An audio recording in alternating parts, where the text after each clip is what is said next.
Donc, écoutez, je vais vous parler de papier récent qui montre à quel point une maladie rare peut être un modèle intéressant pour comprendre la physiopathologie d'autres maladies.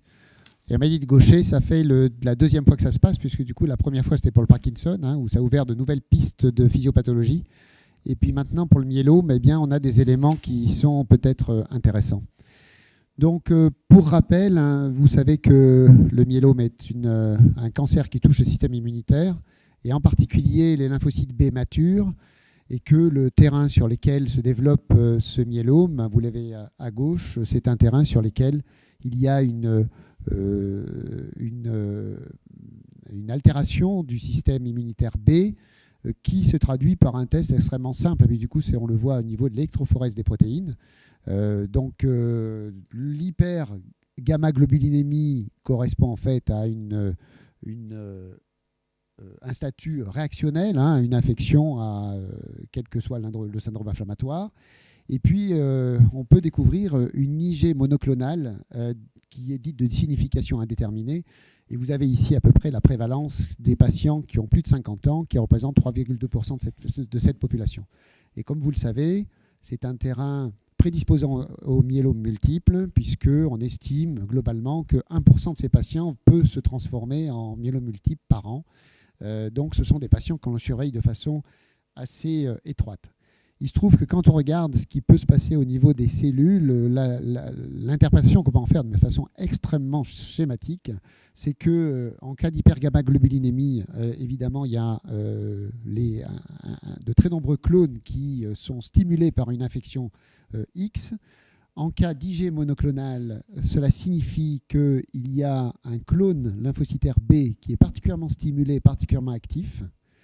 Et en cas de myélome, ce clone a un comportement leucémique, cancéreux, et va se développer de façon tout à fait inappropriée.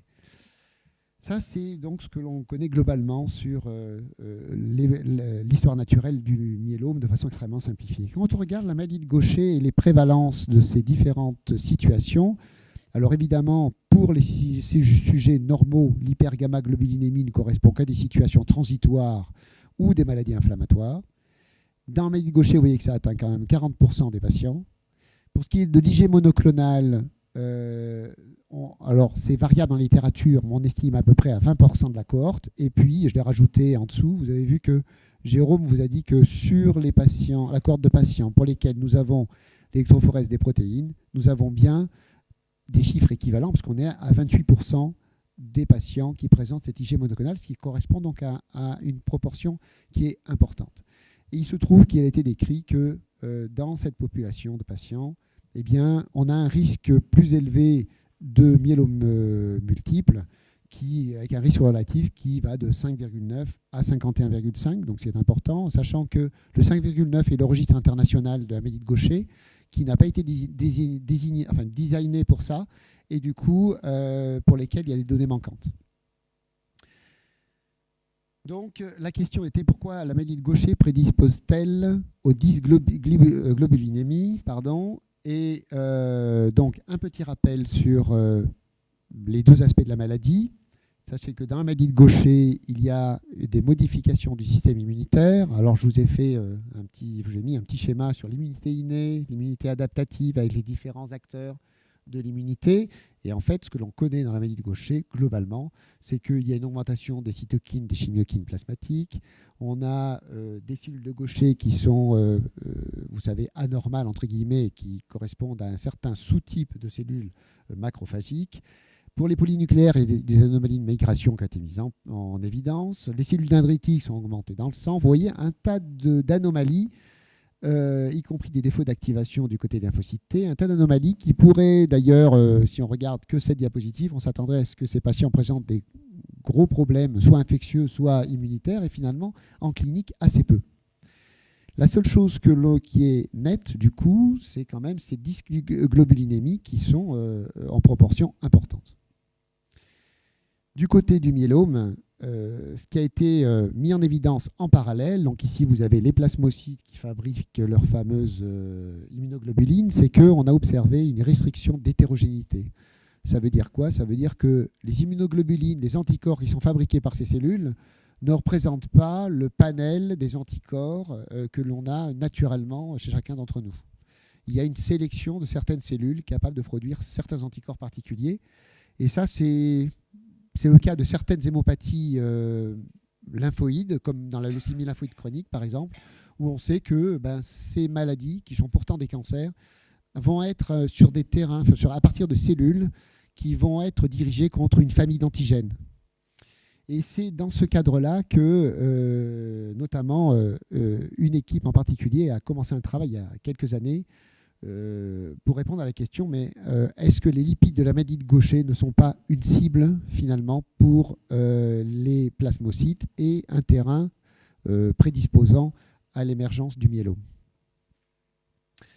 Donc là aussi, c'est encore des choses qui sont un peu indigestes, qui sont les métabolismes des sphingolipides. Mais pour rappel, vous savez que l'enzyme qui manque chez ces patients, c'est celle-ci, que du coup, ça entraîne notamment une augmentation du LGL1 dont a parlé Magali tout à l'heure, et que ce marqueur-là, ce biomarqueur est du coup en quantité importante, et ça peut être du coup une cible intéressante pour les anticorps, les auto-anticorps, entre guillemets, des clones qui se développent chez ces patients.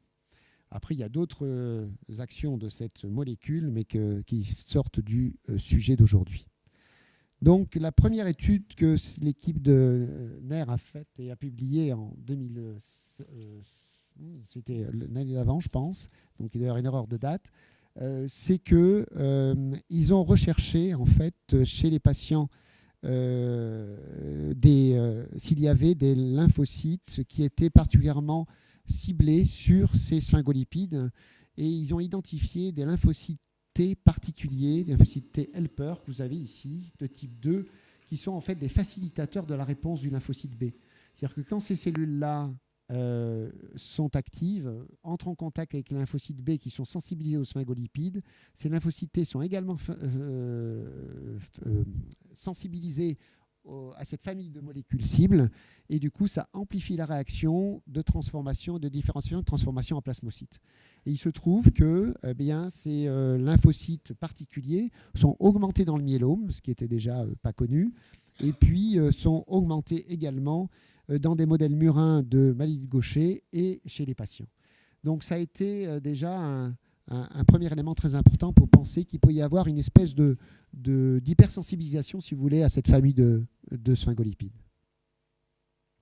Et puis ça, c'est le papier qui est paru l'année dernière dans le New England Journal of Medicine et qui donc a un peu apporté la première pierre de la physiopathologie du myélome, en fait, possible, parce qu'on ne sait toujours pas quelle est l'histoire naturelle de cette maladie, quelque part. Oh, ça fait du bien que ça s'arrête, ça, oui. Donc, du coup, c'est... et ici, vous avez... Alors, le système qu'ils ont utilisé, c'est de pouvoir faire une électrophorèse pour séparer les IG monoclonales. Et puis ensuite, ces IG monoclonales, sur des membranes qui sont enrichies, sur lesquelles on a fait absorber soit le LGL1, soit d'autres molécules, et bien de voir s'ils reconnaissent et pouvoir se fixer sur cette cible, sur des membranes particulières. Et vous voyez ici que sur les patients qui sont atteints de maladie de Gaucher, avec gammapathie monoclonale ou gammapathie polyclonale, vous n'avez pas le même résultat. D'une part, ici, vous avez les immunoglobulines monoclonales qui apparaissent, ce sont ces bandes. Et puis, quand on les met sur des membranes qui ont ce fameux biomarqueur, vous voyez qu'on a bien des bandes bien distinctes, alors qu'ici, ça fait un gros pâté. C'est parce qu'il n'y a pas de fixation spécifique. Donc, il y a bien une réaction particulière, une affinité particulière entre les IG monoclonales qu'il y a chez les patients de Gaucher et le LGL qui est déposé sur des membranes, ce qui n'est pas le cas chez des patients standards, ce sont des contrôles, et donc là vous voyez qu'on ne voit rien. Ces résultats, ils les ont reproduits chez la souris, donc ça c'est le modèle souris de Prabodnistry, et du coup vous voyez qu'ici, eh bien, vous avez des immunoglobulines qui sont repérées et qui ont bien une spécificité contre le LGL1, ce qui n'est pas le cas pour les cellules, les souris contrôles. Et puis, enfin, pour que ce ne soit pas dirigé contre un seul, pour être certain que c'est un peu spécifique des sphingolipides qui sont augmentés dans la maladie de Gaucher, ils ont essayé de les diriger, de voir s'ils avaient une affinité, ces anticorps, contre d'autres lipides qui peuvent être pathologiques, comme les cardolipides, les lipides A, etc. Et vous voyez qu'il n'y a pas d'autres affinités. Donc ça a l'air d'être relativement spécifique. Alors non seulement ça, mais en plus ils ont observé que, notamment chez la souris, cette fameuse souris Gaucher, enfin qui fait des maladies de Gaucher, entre guillemets, eh bien, on a une augmentation de ces fameuses des lymphocytes B et des plasmocytes. Donc ça, c'est un marquage plasmocyte. Et vous voyez qu'il y a des différences de pourcentage ici entre ces différents plots. Et notamment celui-ci, ce sont LGL1, vous avez ici qui est indiqué. C'est parce que ce sont des souris qui ont été stimulées par du LGL1 in vivo, donc, et de voir si ça a augmenté la différenciation plasmocytaire. Et la réponse est oui. Donc ça veut dire que ces molécules augmentées classiquement dans la maladie de Gaucher peuvent représenter des cibles, enfin en tout cas des antigènes qui stimulent le système immunitaire B et donc d'une façon qui n'était pas attendue jusque-là. Quand ils ont regardé du coup de façon sur certaines populations ce qui se passait, eh bien on voyait ici les résultats principaux.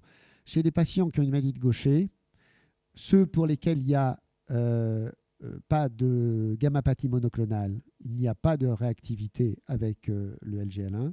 S'il y a une gammapathie monoclonale, c'est 7 sur 9, c'est-à-dire 78%. Si c'est polyclonal, vous avez quand même 10 sur 11, c'est-à-dire 91%. Donc vous voyez qu'ici, sur une plus grande cohorte, vous avez une affinité qui est élevée.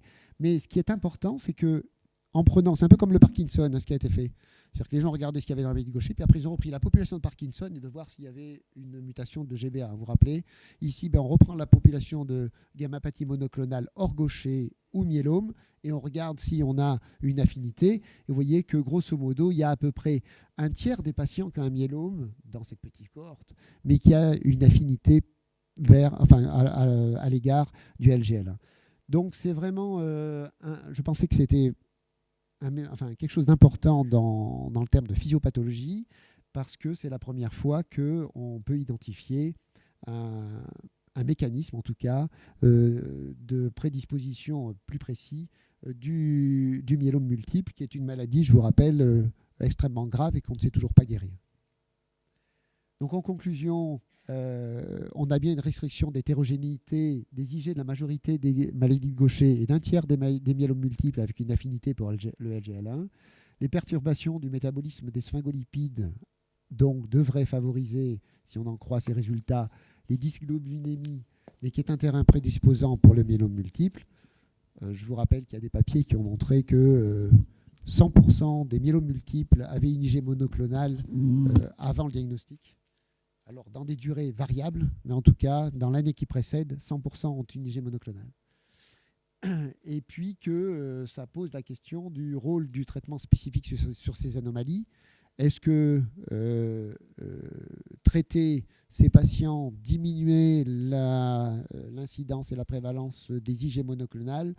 Donc, cette fois, on a un rationnel pour penser que ça puisse diminuer la survenue des myélomes multiples, ce qui n'a pas été possible de montrer au niveau de l'échelle des maladies de Gaucher, puisque même si on a un facteur favorisant des myélomes multiples, le nombre de cas de myélomes multiples est extrêmement réduit, y compris à l'international. Donc, pour faire des études, c'est un peu compliqué. Et se pose la question de l'effet du traitement également sur les gammapathies polyclonales. Donc, ça ne résout pas tout, parce que comme je disais, c'est qu'il y a un tas de questions qui restent ouvertes, qui restent posées. On sait bien aussi que tous les patients qui ont une IG monoclonale ne vont pas faire un myélome, donc il y a d'autres facteurs qui interviennent, mais en tout cas, ça ouvre des pistes de réflexion qui paraissent très intéressantes, et c'est un peu l'actualité de l'année 2016, donc c'est ce qu'on souhaitait vous montrer. Voilà, je vous remercie.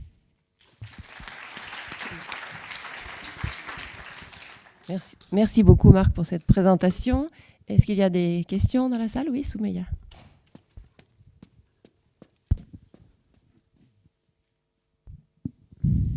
Merci Soumeya Bekri de Rouen. Merci Marc, c'était vraiment passionnant. Ma question, c'est est-ce que tu as signifié qu'il y a eu une recherche de variants GLB1 dans cette sous-population de myélome sans Gaucher?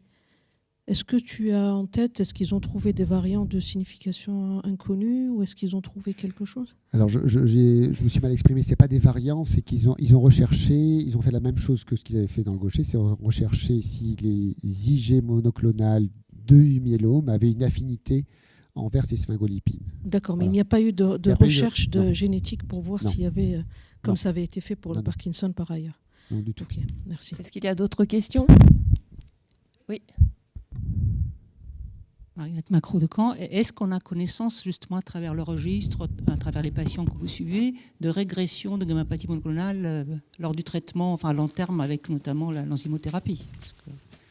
Alors, les résultats sont un peu contradictoires dans la littérature. Habituellement, ce qui était publié, c'était que quand on traitait au stade de gammapathie polyclonale, on pouvait faire régresser. Quand c'était au stade d'IG monoclonal, c'était plus possible. Et en fait, il y a une ou deux observations qui ont été publiées en disant qu'ils avaient pu observer une diminution de l'IG monoclonal. Mais ça reste très ponctuel. Voilà.